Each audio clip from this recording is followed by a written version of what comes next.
Hi everyone, so here's story time again. I do want to tell you about our summer reading program again. All you need to do is give us a call. We've got all sorts of fun things to inspire you on what to do. I'm going to read 2 stories today, and I just have a little craft that I made that I'll show you how to do at the end, and I hope you enjoy. Here we go. The first story is called I Am Amelia Earhart by Brad Meltzer.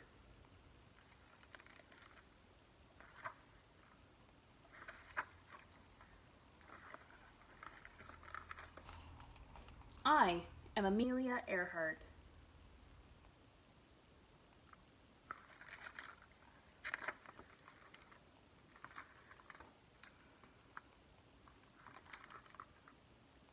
When I was little, people told me that girls should wear dresses and play with dolls. They said we shouldn't have unladylike adventures. I didn't agree.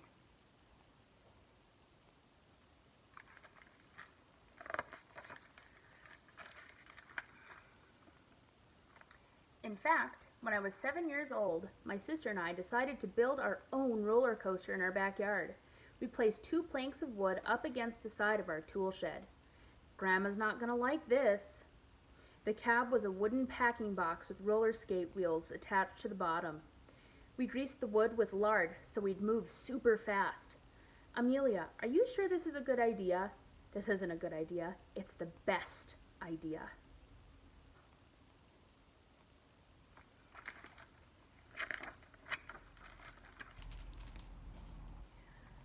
Of course, I got to ride first. This was my moment. Here we go. In 3, 2.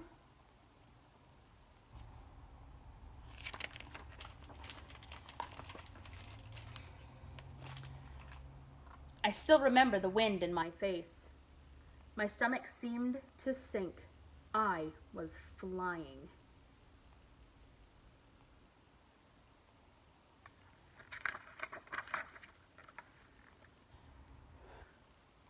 The crash was loud and noisy and messy. It certainly wasn't ladylike, but it was awesome. Amelia Earhart, take it apart this instant. That was awesome!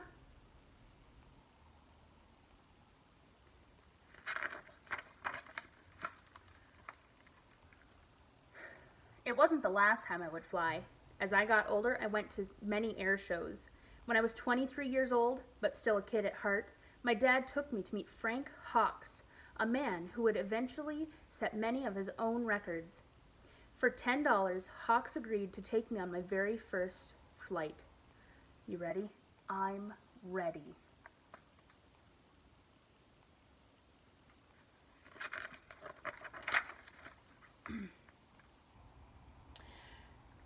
For 10 minutes, we flew through the sky and out over the Pacific Ocean. By the time I was 200 or 300 feet off the ground, I knew one thing. I had to fly.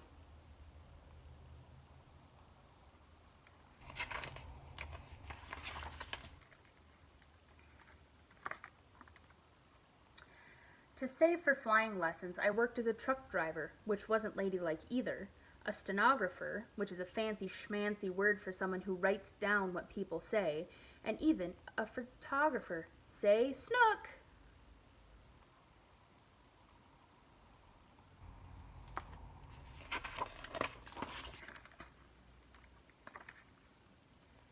Six months after I learned to fly, I bought a bright yellow used biplane that I named Canary. Canary's a cool name for a plane, right? This is my instructor, a woman named Nita Snook. That's her real name. But here's my secret. I wasn't a natural. I wasn't the best pilot. I just worked harder than anyone else. That's enough flying for today. No, I can do better. One more flight.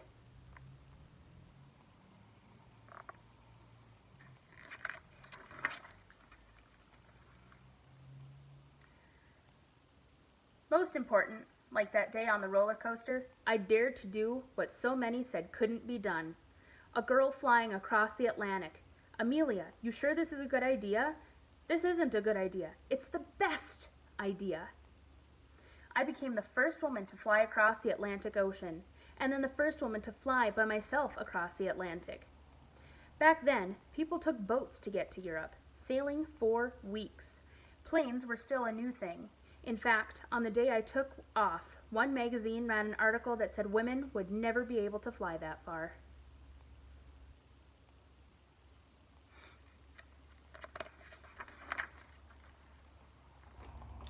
But I did. To do it, I had to fly for 14 hours and 56 minutes, with no rest, no break. Sometimes the sun was so blinding I could barely see where I was going.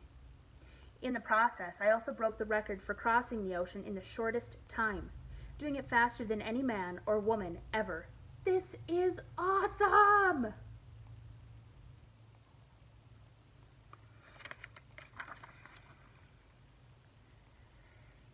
In October 1922, I broke the women's altitude record by rising to 14,000 feet, and in July 1930, I set a speed of over 181 miles per hour. Then I broke an altitude record, which is just a fancy schmancy way of saying that I went higher than anyone else. How high did I go? About 12 Empire State Buildings straight up, at a time when no woman had ever gone that high.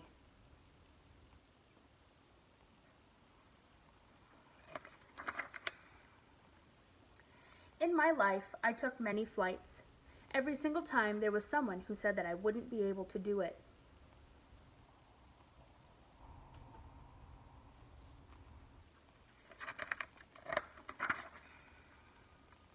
Never let anyone stop you.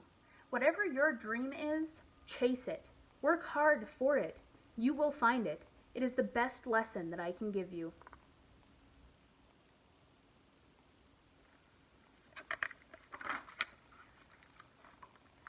I am Amelia Earhart.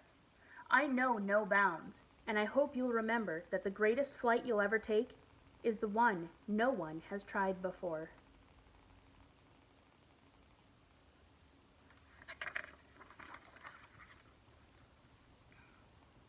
Never interrupt someone doing what you said couldn't be done.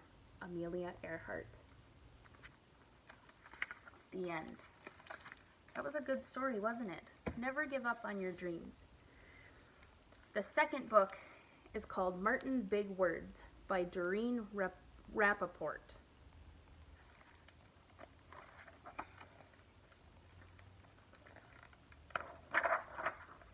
Martin's Big Words.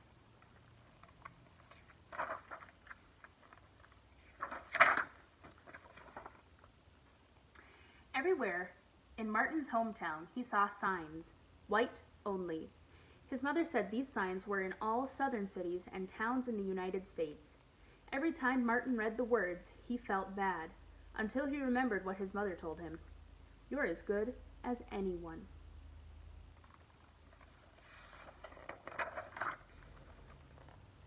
In church, Martin sang hymns. He read from the Bible. He listened to his father preach. These words made him feel good. When I grow up, I'm going to get big words too.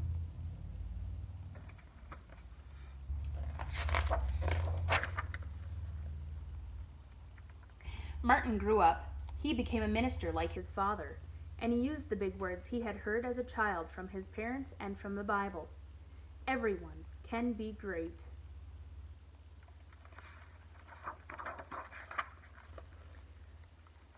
He studied the teachings of Mahatma Gandhi.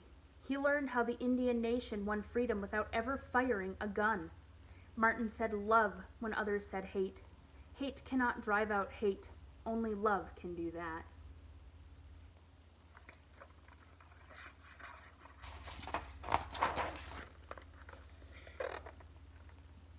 He said together when others said separate. He said peace when others said war. Sooner or later, all the people of the world will have to discover a way to live together.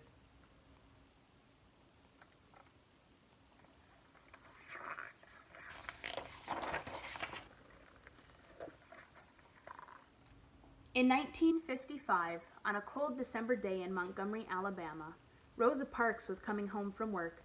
A white man told her to get up from her seat on the bus so he could sit. She said no and was arrested.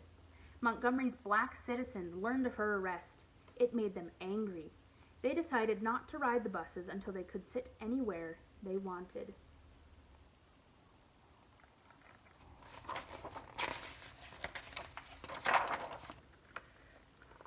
For 381 days, they walked to work and school and church. They walked in rain and cold and in blistering heat. Martin walked with them and talked with them and sang with them and prayed with them until the white city leaders had to agree they could sit anywhere they wanted. When the history books are written, someone will say there lived black people who had the courage to stand up for their rights.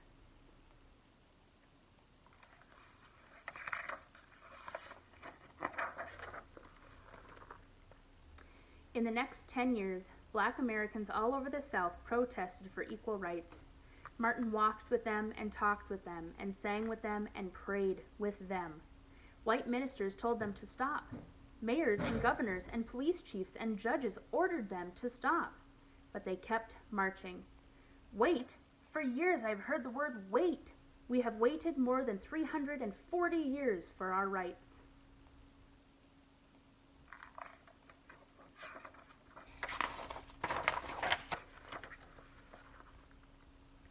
They were jailed and beaten and murdered, but they kept on marching. Some black Americans wanted to fight back with their fists.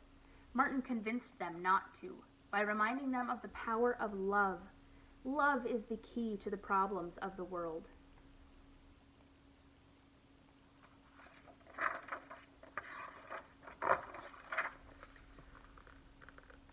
Many white Southerners hated and feared Martin's words.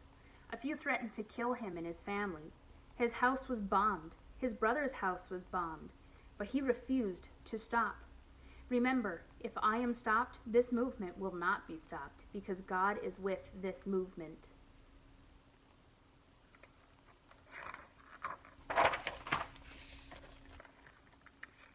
The marches continued. More and more Americans listened to Martin's words. He shared his dreams and filled them with hope. I have a dream that one day in Alabama, little black boys and black girls will join hands with little white boys and white girls as sisters and brothers. After 10 years of protests, the lawmakers in Washington voted to end segregation. The white-only signs in the South came down.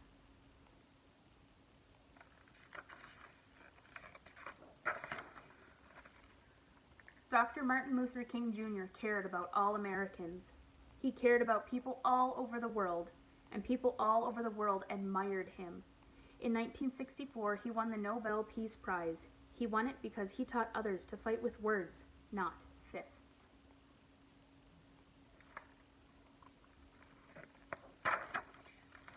Martin went wherever people needed help. In April 1968, he went to Memphis, Tennessee.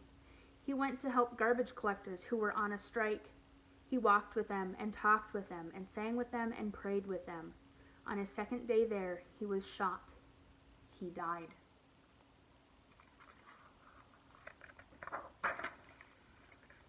His big words are alive for us today. Freedom, peace, together, I have a dream, and love. The end. Okay, so the project that I have is like paper towel tubes or toilet paper tubes, and you can just paint your character, draw your character. It can be a historical person, it can be someone from a book, it could be someone in your town. I've got Martin Luther King and Amelia Earhart. I also did the Cat in the Hat, okay? And it could be anybody from the community. If you know somebody who works in town, you can do them. I have got all three of us here that work at the Gilbert Library. There's Sue and the other Sue and me, and you can do it however you want. You can do your mom or dad, you can make yourself, you can do a brother or sister, whatever you want. It's up to you. Have fun. Make it your own. Thanks for coming. Bye.